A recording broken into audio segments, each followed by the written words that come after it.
You're that guy. Yeah. You had the, the isolation sensory tank. deprivation. I'm getting one in here. Yeah, we'll have one in here soon. With salt water? Yes. I remember when you had it in your house when I first started doing your podcast like 11 years ago. Yeah. And you showed it to me. Yeah. Yeah, people think it's creepy. It's like... yeah, because it is It's odd. It is odd, yeah. It looks like a meat locker. Yeah. Yeah, especially the one that the float tank... That's the one I'm talking about. Yeah, the float lab. That's the one you had. The float lab is... they make the best ones. They make these fucking like super high-end... Crash down in Venice makes the most overly engineered float tanks. They're so like he uses... What do they go for? I don't know. You have to ask him. I'm not sure. It's not cheap. No, I didn't. They're like 20 grand plus. Oh yeah, no, forget. But it's got like ozone to filter out the water from bad bacteria and kill any funk that might be in there. Although the only person who goes in mine is me.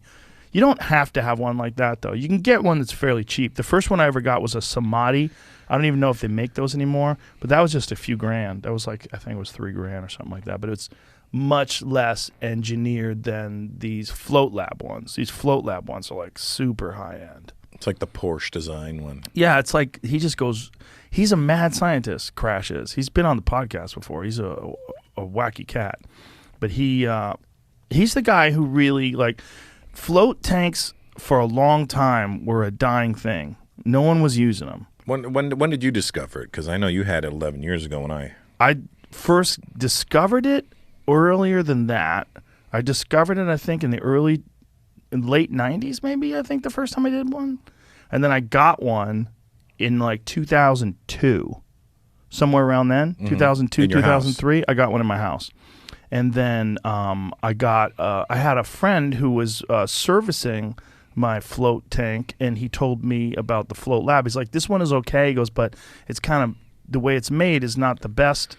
He's like, there's a guy in Venice that makes these insanely engineered ones, and he showed me some photos of it. He said, you really be better off getting one of these because you're gonna have less problems. Because one of the problems I had was my heating element had burned through my liner. Something had shorted out. Oh wow! And it burned through the liner, and so it flooded the inside of the tank, and it went through the liner into the base of the tank, and it fucked everything up. And so he had to drain it and fix it and do all this stuff. He's like, "This is not the best engineered one. You really need to get like a better one if you want to have the best experience." It was just way better in terms of like sound insulation, and the Float Lab ones are they're incredible. How long do you sit in them for? I like 2 hours. 2 hours? 2 hours is what I like. Well, you're a little extreme. So what's the average time? An hour. An hour is the average person.